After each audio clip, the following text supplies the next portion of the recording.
अलग आगाज कही जाओ का जी, ठीक रही ना। अब एजा से लोकगीत शुरू कर जाओ, ठीक बा।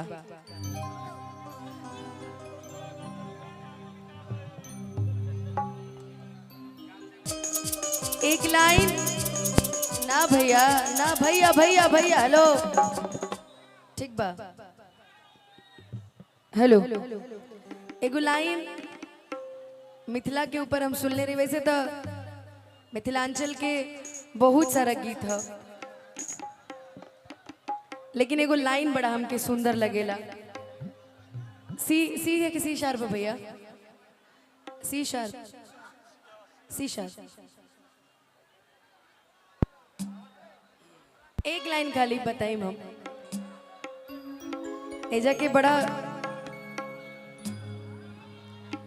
कि मिथिला का कड़कड़ खिला जमाई राजा राम मिला,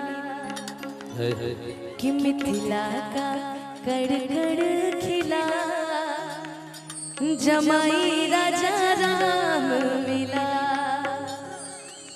मिथिला का ये गीत, वैसे तो ये इसको भोजपुरी भी बोला जाएगा, हिंदी भी बोला जाएगा, लेकिन जो मिथिला का इसमें नाम आया है ना, वो बड़ा सुंदर तरीके से लिया गया है। और वाकई एक बार आप लोग अपने लिए एक जोरदार ताली बजा लीजिए। वाकई मिथिला का ये प्रेम बहुत ही प्यारा है, और मैं चाहूंगी ये प्रेम हम सभी को आजीवन मिले। आइए लोकगीत की शुरुआत करते हैं। आज एक बड़े अच्छे गाने से मैंने सोचा आज पहले वही गाएंगे।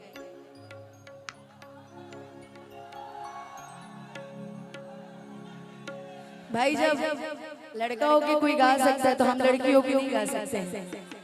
अरे बना तारा टाइट तो हो जाए बढ़ीला,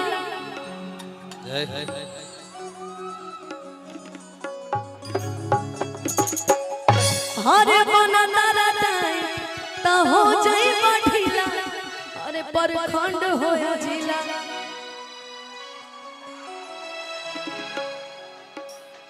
भाई सब अपना अपना बोलता है, तो आज मैं भी अपना अपना बोल देती हूँ कि बना तारा टाइट तो हो जाए बढ़ीला, अरे परखंड होया जिला यही राने से गिला,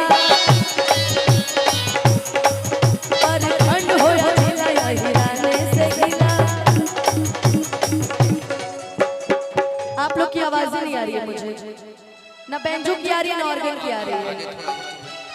ऑर्गन बैंजो की आवाज बढ़ाइए।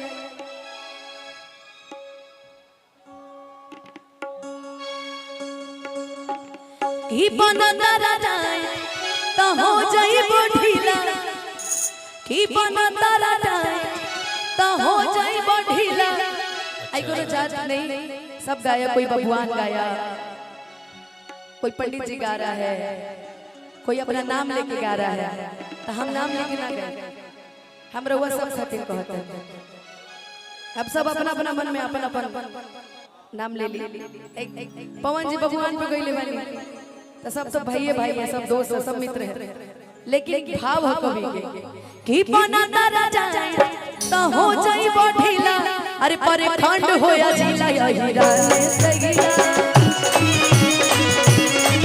परखंड होया जिला यही राने से गिला।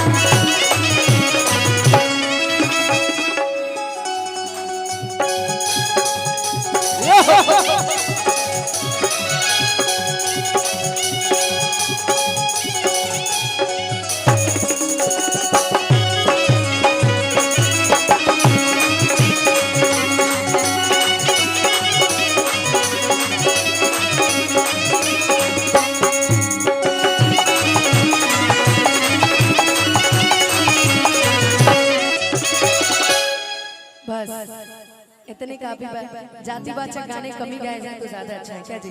मान लीजिए कोई पंडित जी खिसिया जाए तो कहेगा कि ना आप आज का कार्यक्रम में ना देखो, तो ऐसा नहीं करना है। सब है कि परखंड होया जिला बबुआने से हिला, अरे परखंड होया जिला और पंडित जी से हिला, अरे परखंड होया जिला हई लाला जी से हिला, अरे परखंड होया जिला भूमिहारे से हिला। भाई सब अपने में, ऐसा नहीं मेरे लिए सब बराबर है कि परखंड हो या जिला भाई अनुपम से ही आई मिश्रो जी से हिला। हाँ पंडित जी में सबके हुआ या मिश्रा जी पंडित जी